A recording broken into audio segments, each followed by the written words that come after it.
And yet, here's something that I think we need to think about. Whenever we consider these possibilities, we need to constantly be mindful of the fact that we love to scare the hell out of ourselves. Warning, this is not entertainment.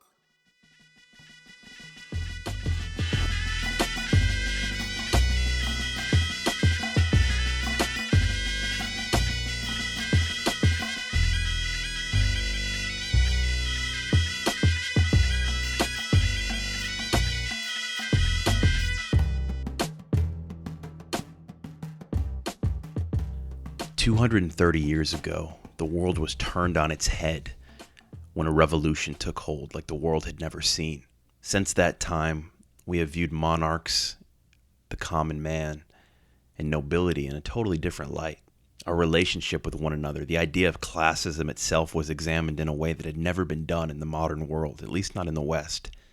And I bring that up because we're at a time now, a crux point in history, where all those old pressure points, all of those old points of contention that led to the conditions that created this first great revolution, they're starting to pop up again.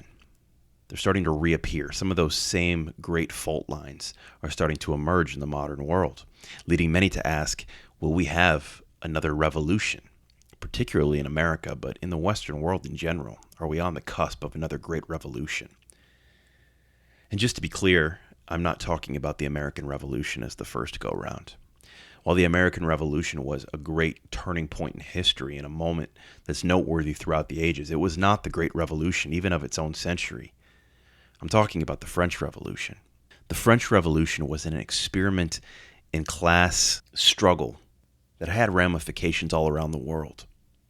And I would argue that if we're on the cusp of a revolution, if there's any possibility that one might happen again, it's going to take the form of the French Revolution, not like the American Revolution. The premise of the French Revolution was inequality. It was built on the backs of years and years of turmoil and struggle and oppression, and the common man feeling like he was being ostracized and being treated unfairly. There were hints of that, obviously, in the American Revolution, but it was not built on that. The American Revolution was about wanting equal representation, appropriate representation for subjects who lived across the ocean from their parent nation. And in fact, most of the American founding fathers, we don't really talk about this today, revolution wasn't their first choice. They wanted to find a way to make peace with Britain. The French Revolution was different. Yes, they did try to give an out to King Louis. They did give many opportunities to try to restructure society, but it was clear quite early on that there was going to have to be significant change to make things work in France. Unlike the American Revolution, which many thought was going to be avoided almost right up until the point when it happened, Lexington and Concord, the French Revolution, you could kind of see the writing on the wall as it got closer and closer. And I feel like we're at a point in history now where some of those echoes are there. I think I quoted this before in the podcast, but famous Mark Twain quote is, history does not repeat itself, but it often rhymes. This is one of those rhyming moments in history. I've always been of the opinion that revolution is unlikely in the modern American West, at least. In Europe, certain places maybe, but in America, I've always thought we aren't anywhere near a revolution for one simple reason, and that reason is comfort. The comfort that we have in America, a blessing on one hand, but a curse on the other, because it keeps so many of us sedated and unwilling to actually do the hard work and the struggle that's required for change. I mean, as long as everybody has cable TV, central air, heating, all these distractions, these creature comforts, it's highly unlikely they're going to be in the streets protesting. And that's part of the reason why, governments are so big on social safety nets. We don't talk about it as a reason, but when people, have food stamps, they have guaranteed housing, they're not going to rebel, no matter how poor their plight is in life. Those people are they're just going to deal with it, because they can always hold on to that American dream that they can pick themselves up by their bootstraps, no matter how much the cards might be stacked against them. That's by design. We don't let people fall through the net, at least not so many people that it leads to a mass outcry, because if that were to happen, then you have the conditions for true revolution. So why has my tone started to shift on this? Why am I doing a podcast episode about the possibility of revolution in the modern world? because I think that the tremors are starting to cause the ground to shift beneath our feet a bit. And I think COVID kind of accelerated that, but it's just one of many factors. You see, the political unrest, the divide between left and right in this country has been growing for some time. And I don't think it's just this country. You see the extremism growing in political parties in places like Italy, and even in Germany, which has kind of been the glue that holds Europe together. You see it in France with Marine Le Pen. You've seen it in England. You've seen it in the UK with Brexit. And there is a movement of populism, and that doesn't come out of nowhere. That's seeded out of the same sentiment that led to the French Revolution.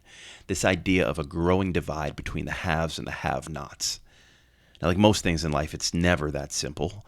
There's many more variables that go into it, but when you really boil it down to the core, the thing that has propelled us to this moment in history is this great divide between the classes. There's always been a separation between the rich and the poor. And I'm not even saying that's avoidable. There are many who have come and made the pitch for eliminating classism entirely, that you'd have equal distribution of the production of means, that you would have socialism or a communist state. And we've seen that fail time and time again. I think there are also those that have taken a more pragmatic view, and this is the view I try to take, which is the poor you will have with you always. And that's okay. I say okay cautiously. I mean, obviously nobody should be to the point where, they are on the street suffering, but you're going to have some of that, whether it be because of lack of will, mental incapacity, or just, the ravages of life. There is always going to be an element of your society that is extremely poor. And there's a place for altruism in society to address that. But when it gets to a point where enough people fit into that profile that it becomes an epidemic, then you have a problem. You have a structural problem. And that's what I wanted to call attention to, because that is a growing demographic in this country. If you recall back in 2008, 2009, this was the time that the market really crashed. You had the Occupy Wall Street movement, and you started to see these tent cities pop up. All these former middle class, lower middle class people that kind of got pinched out after the markets crashed.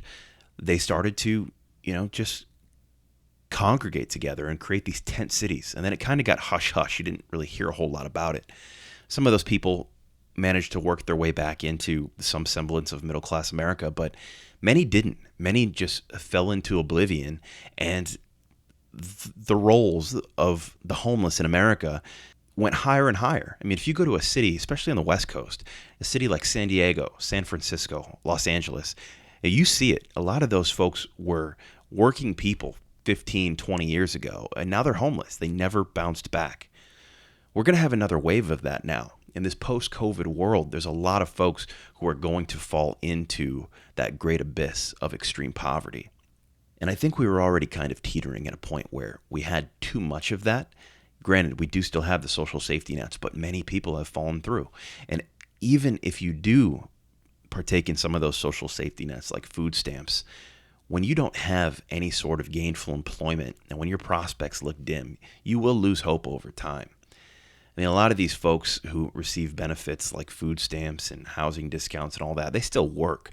Granted, they don't work a job that pays enough for them to, carve out a decent life, which is kind of a crime in and of itself. I think that anybody who works a 40-hour week should make a living wage. That's my personal opinion on the matter, and I think it's common sense. That's not always the case. So there are folks who, work odd jobs or work part-time, maybe even work full-time, and still get some of those benefits. Those people struggle by. Those people are not the ones that I'm concerned with. What I'm concerned with is the growing demographic of people who have lost all hope, have no jobs, no job prospects, no skills for the modern world, and they're just falling by the wayside. When the race riots started with George Floyd's murder a couple of months ago, you saw a lot of people falling into the streets. And a lot of that was folks who had been laid off. They'd lost their jobs. And that's what happens when you've got too much time on your hands, pent-up energy, pent-up anger. You protest. And we hadn't seen protests like this since the 60s. I mean, these were some of the most intense protests, probably the most intense protests I've seen in my lifetime. And some of it's justified. I don't advocate, obviously, for the looting and the destroying of private property, but a lot of that's just the natural fallout of things like this. I mean, you're naive if you're looking at the world through the lens of, peaceful protests only, because that's just not the way things change. It's not the way things get done. But you're also naive if you think you've seen the worst of it, because if we continue on the path that we're on, you ain't seen nothing yet. It concerns me when I hear politicians and corporate leaders talking about getting back to normal, getting back to business as usual. And I've heard a lot of that since COVID started. We just need to get back to normal. As if the road that we were on was one paved with good intentions and golden streets. That is not the road we've been on. The growing divide between the rich and the poor in this country has been astounding over the last couple of decades. I mean astounding. I mean, there was a time when the average CEO pay in this country was about 45 times that of their average worker, frontline worker. I mean, that's laughable now. The average CEO in America makes about 3,000 times of what the frontline worker makes. The world is changing under our feet. The tremors are getting larger and larger, and people are beginning to take note. If a revolution happens, and I believe that there's a good chance. A few years ago, I would have said 1 out of 4, 1 out of 5. Now I'm saying 50-50 and on the uptrend, that there is going to be a revolution. I'm not talking about a cultural revolution. I'm talking coming to blows, shots fired, pitchforks coming revolution. I believe that day is coming, and I believe it because I look at echoes throughout history. Many of you know, I mean, I'm a history fan. I'm not a historian, but I'm somebody who loves history, and it's my favorite thing to examine because I believe if you understand the past, you can kind of outline where you're going in the future. And I see a lot of rhyming with various points in history, but especially with the late 18th century and the French Revolution. You see, in 18th century France, the country was divided into what they call the states, and there were 3 estates. The first estate was the clergy. This was the ruling religious class. Now, I say ruling. Obviously, they didn't really have power, but they were the church. I mean, France was a Catholic country, still pretty much is a Catholic country. So the church did have some power there, so ruling in that sense. But they owned a lot of land, so they're factored into their own kind of bucket as an estate. The second estate was the nobility. This would be the ruling class. This would be the elites. The bourgeoisie wouldn't really fall into this. They would technically be the third estate, which we'll get to in a second, but the nobility would be above them. These were the elites of the elites, the aristocrats, I guess you would say.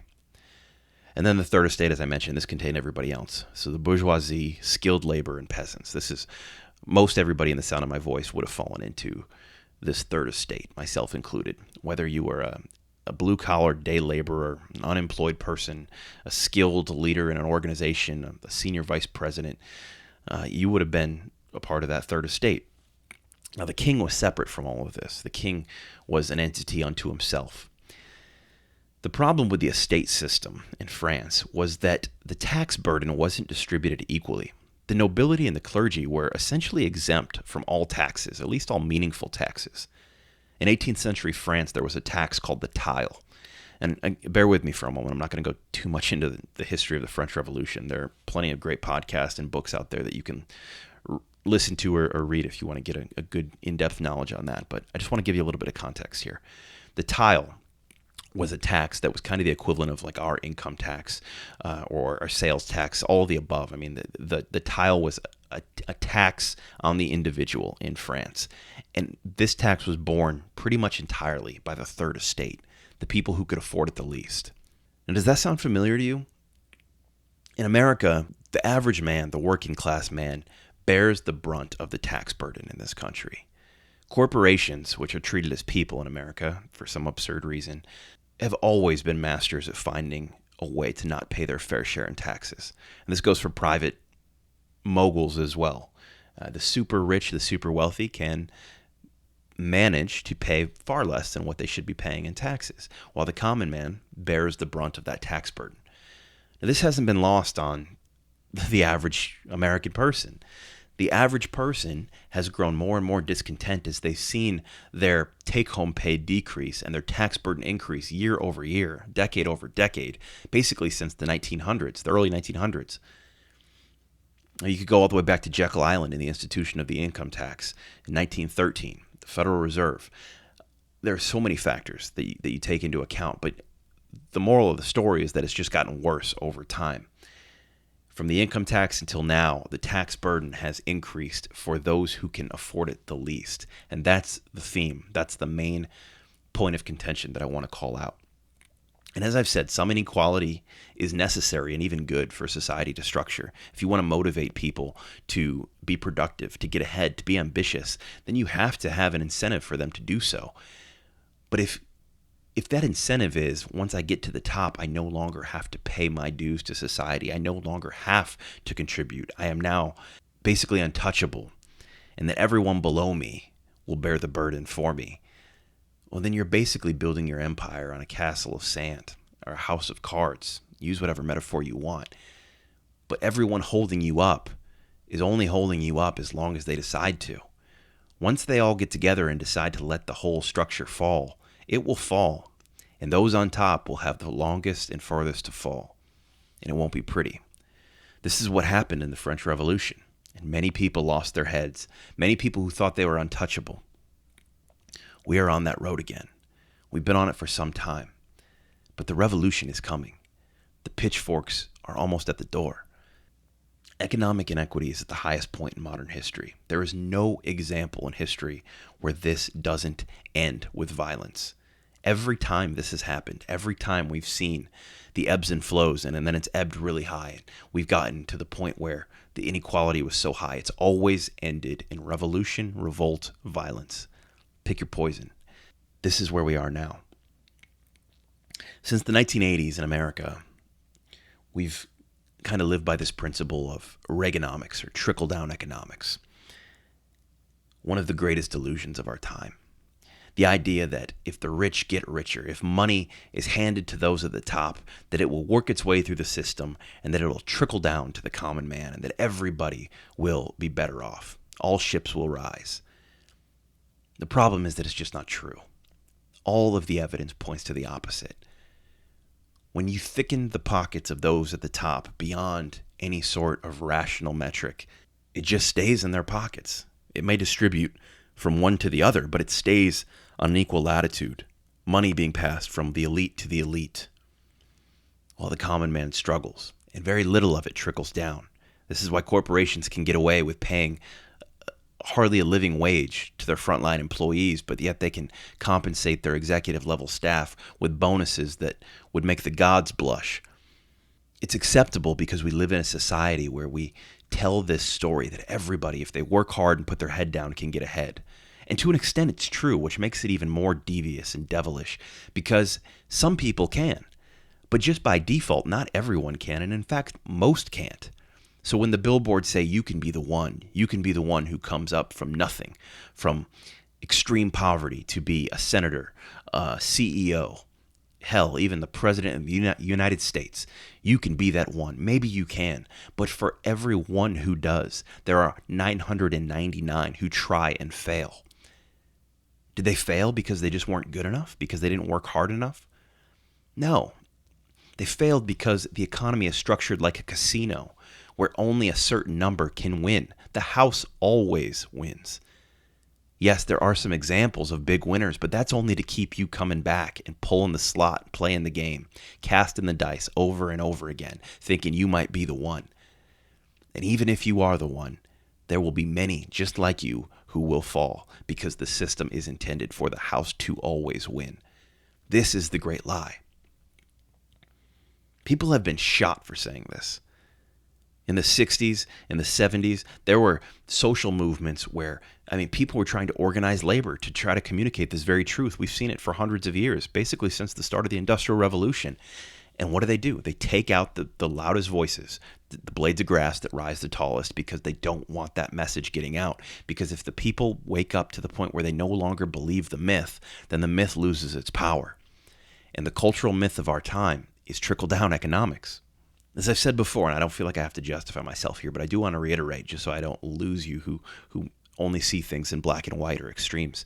I would be completely at ease, and my mind would be at peace if we went back to a system that we had 75 years ago.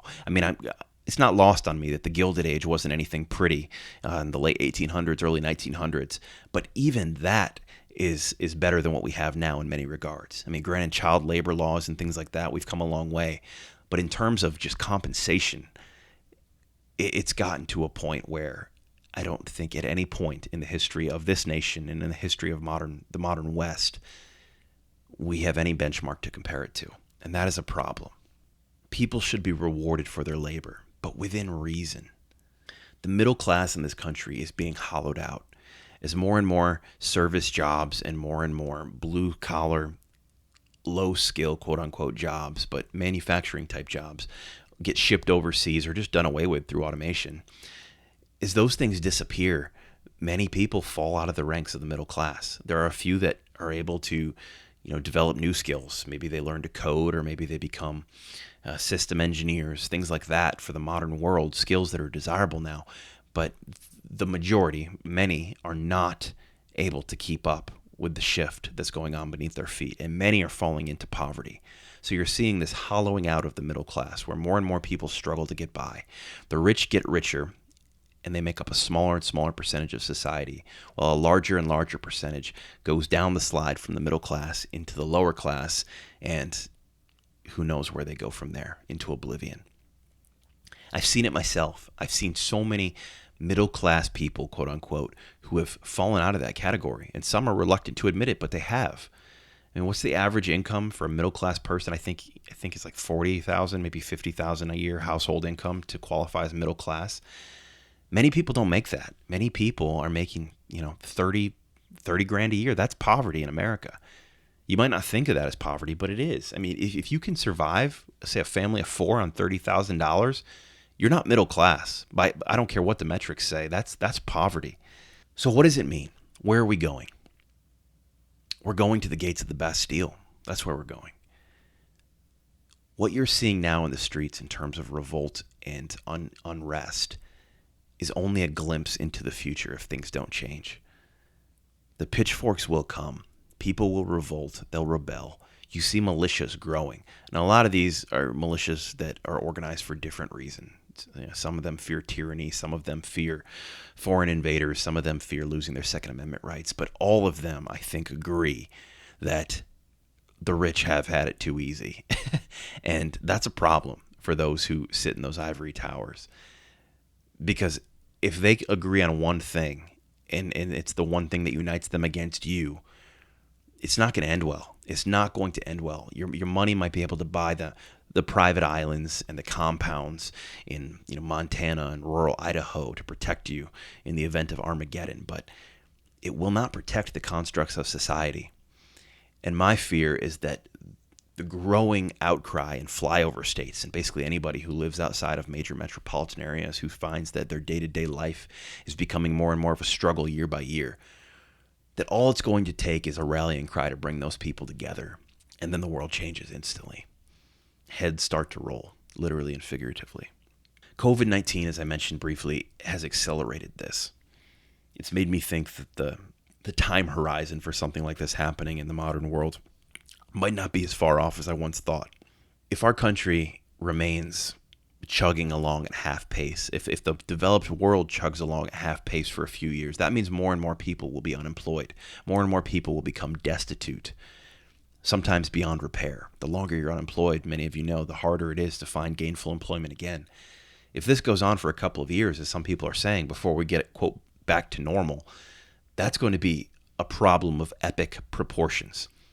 And the alternative is we flood the system with money, right? We keep putting money in the pockets of those who need it. Well, then you have another problem. Then you have inflation, and then you have concerns with the money supply getting out of control. And if that happens, well, then the system could collapse for the opposite reason, that there's too much money going around. It's a very, very thin line we walk right now. And I think the Federal Reserve knows that, which is why they're taking a very cautious approach while they were so quick to lower interest rates. Many people don't realize the danger at the door right now. But I think those in the highest seats of power, especially those in the seats of financial power, do. And they're very cautious because of it. It's a very, very dangerous time, especially in America, because we're not dealing with the COVID situation well at all.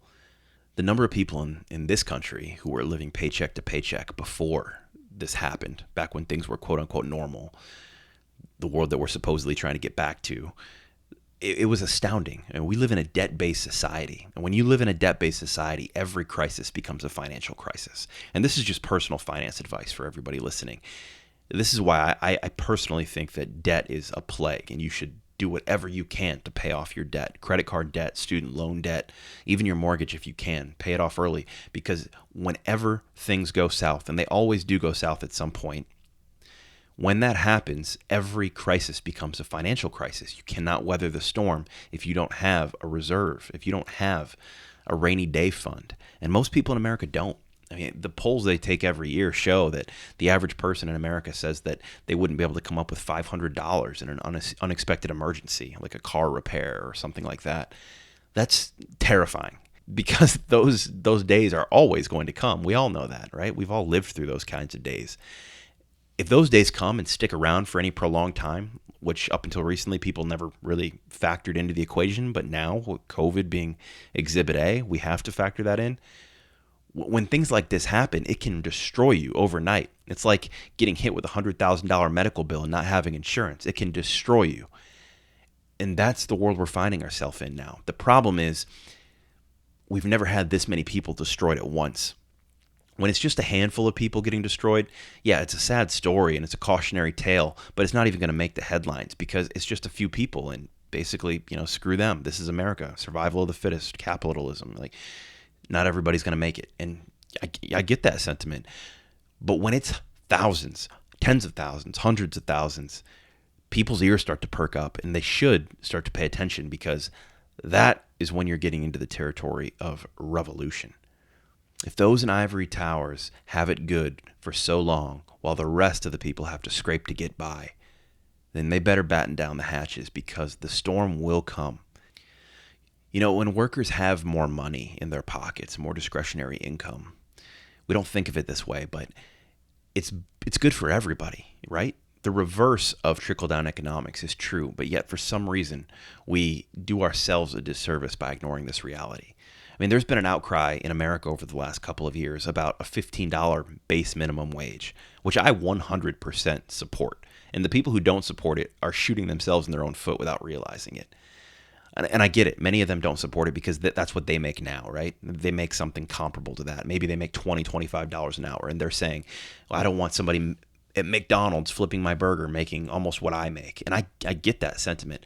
The problem is, you're not getting compensated enough. It's not that they're getting compensated too much. It's that inflation and that the way money has moved in this country has created a world where most people can't even make a living wage. You've just grown content with the scraps you've been given, and you think $20 an hour is a lot of money when it's not. Not in the modern world, it isn't. And these folks making $7, $8 an hour can't even survive on that. They should make $15 an hour, and you should make more than what you're making. But we think that that's taboo. That's going to break the system, right? But it's wrong. We've been fed a lie. If executive pay and the pay for those at the top was reduced even a fraction from where it is now, we'd have more than enough money to increase the living standards of everybody in this country. But that's what nobody wants to talk about, because nobody wants to turn the apple cart on its head. Those in power have had a gravy train for a long time, and they don't want you seeing it any other way. They want you to continue to buy the myth that you can eventually work your way up into the ranks of them. And for every one or two of you that does, they will tout that as a success story, ignoring the 10,000 who don't, because the system is intended for that to happen. The house always wins. Seattle passed a $15 minimum wage not too long ago, and the conservative news outlets don't talk about it very much because it's been a complete success story. So there's no incentive for them to bring it up. They were talking about how terrible it was going to be, how it was going to destroy the economy, employers were going to lay everybody off.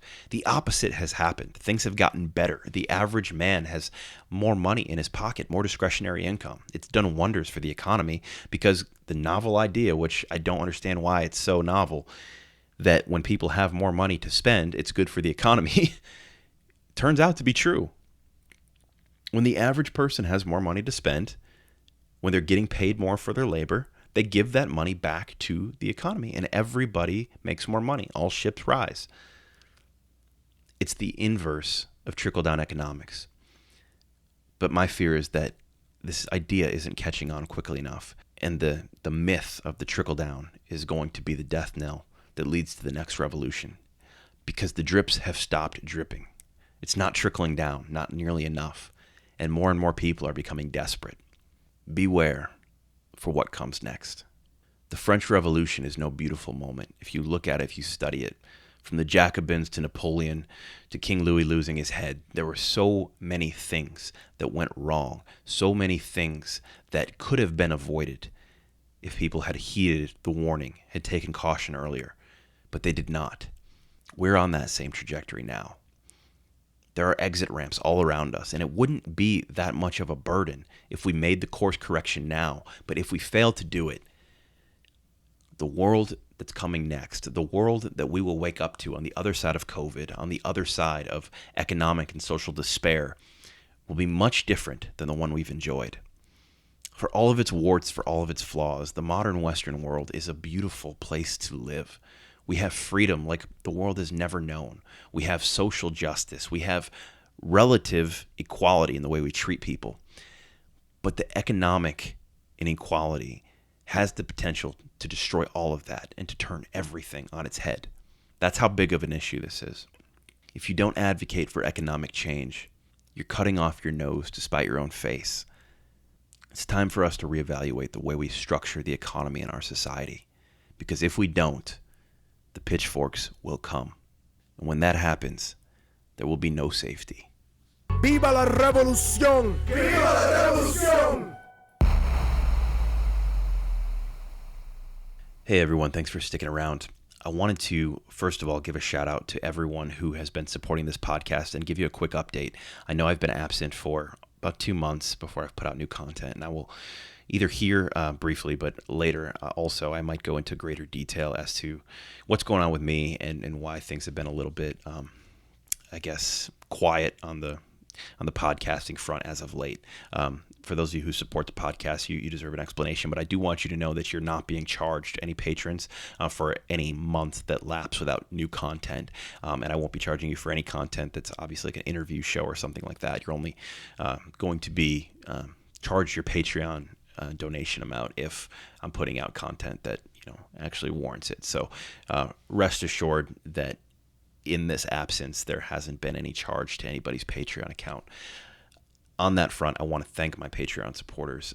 The generosity of all of you has been amazing. And if you'd like to become a patron, if you'd like to support this show, please do. You can link to the Patreon account through the website, joshuawisely.com, or in the show notes, you can see it there, /donate on our website.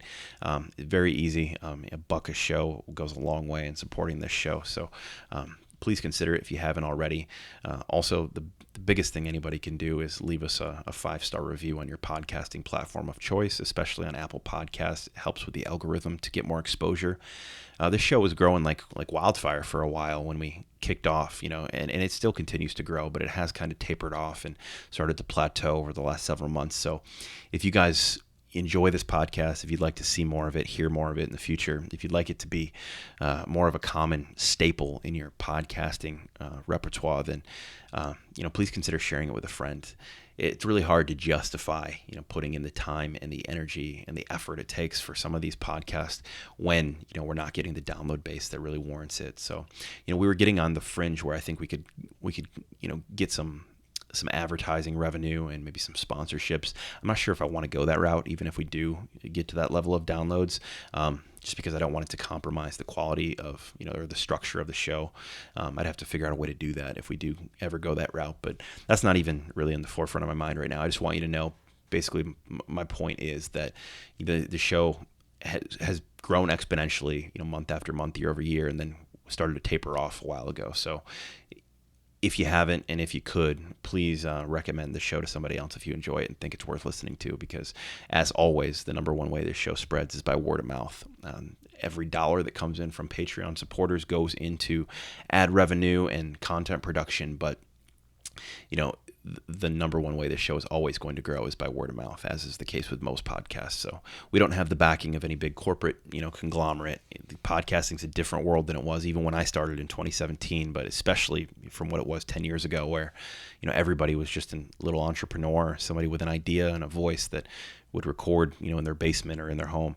Now you have all the big players, all the major media companies have got in, and they've basically just bought the space up. So I don't expect to, ever be able to compete with those guys, but just to be able to keep our head above water to the point where we have enough of an audience base to continue to grow and to reach new people would be enough for me. So if you enjoy this show, please share it. A quick spiel or quick update on what's been going on with me in the show. I'll go into this in another show. Maybe I'll do like a quick 10, 15 minute update episode on, just what's been going on. But it'll suffice to say, the short of it is just a lot of, personal struggle, ideas, thoughts going on in my world right now that have really made it hard to get behind the microphone. Just a lethargy and a feeling of, I don't want to sound too dramatic here, but a feeling of almost despair, to be honest with you. I'll be frank. Not because anything personal in my world, like there's no great tragedy I'm going through. So, for those of you who are thinking that's what I mean, that's not it. Just more of in a macro sense. I've been dealing with some existential things, and I'm going to do another show, I think, at least for our Patreon supporters. Maybe I'll just put it on the Patreon page for those folks. But I do owe you guys an explanation, so I will get into that, I promise, one way or another, and give you a little bit of context. But the short of it is that I just haven't really had the motivation to get behind the microphone. I've been really questioning, wrestling with, and re-examining a lot of things in life lately, and it's been tough to podcast in the midst of that, on top of the demands of day-to-day life and my job, etc. I've been stuck at home through most of this COVID stuff up until recently, like a lot of people. But believe it or not, I've actually been working more and working harder than I've ever had to. Working from home isn't as glamorous as it's made out to be. I think the expectation is that when you're home, you're always working, and unfortunately, I've had to deal with some of that. So that's part of it, but that's not all of it. There's a lot of stuff going on in the neighborhood that is my mind lately, and I just wanted to not give you an excuse because it's not a good one, but give you an explanation because you guys deserve it. So just keep me in your thoughts, in your prayers, and I am not going away anytime soon, so don't unsubscribe to the podcast feed. I will try to get it to be, a little more consistent. If there's anything you guys are interested in hearing about, especially in these crazy times, let me know. I do have some things on deck and some ideas and things that I've been working on. I just haven't been prioritizing it lately. Some of it's just been apathy, not because I don't enjoy the podcasting, but just because there's been a lot of other stuff going on that's been taking up my mental capacity, and I just don't have much left at the end of each day. So haven't gotten the gumption to record up until now, and I wanted to get this one out because this one is important to me. I hope that came through, but if you don't get that sense, then I want you to know this is important, and I do think that the fallout, as I said in the previous two episodes, the fallout of this COVID situation and the shift that we're experiencing right now in society, that hasn't popped up suddenly, but has been going on for a decade at least. All these things are going to culminate sooner than later, and I think we need to be prepared for that. So listen to the last couple episodes we did. Listen to this one. A Republic, If You Can Keep It, was the name of the last independent show I did about 2 months ago in the midst of COVID, and I think that that really encapsulates my sentiment of where we are in this pivotal moment in history, and I think this one kind of accompanies that. So treat these two episodes as kind of sister themes that go hand in hand and are going to be very important in the months and years ahead.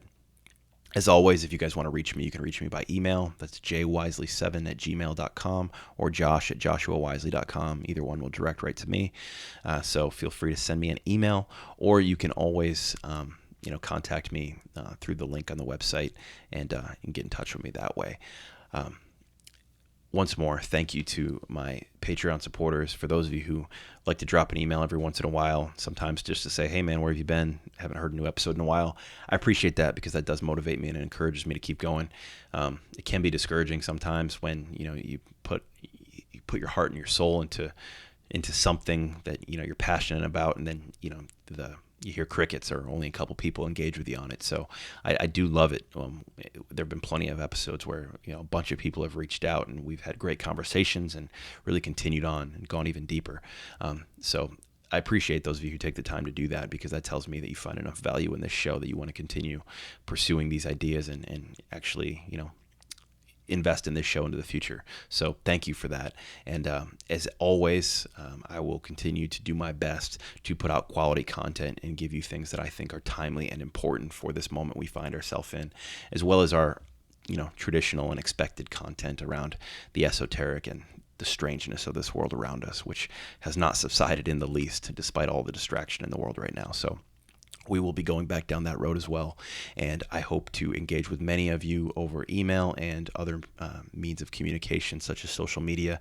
You can find us on Facebook, Eschaton Podcast on Facebook, and join our community group there at Eschaton Podcast, and any other socials as well. So look forward to talking to you guys again soon. Be safe, be healthy, take care, be safe, everyone. Use this time to prepare. As I said a couple of podcast episodes ago, this might be a calm before the storm. This might be us coming out of the woods. I don't know, but I don't think that things are going to improve in a grand sense anytime soon. So use this lull, use these summer months to make sure you have supplies, make sure you're prepared, because there are storm clouds on the horizon. Whether they release a torrential downpour on us or not, it's always good to be prepared.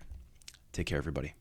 And anytime you introduce fear into a logical process, whether it's linear, spherical, or otherwise, you're going to distort things.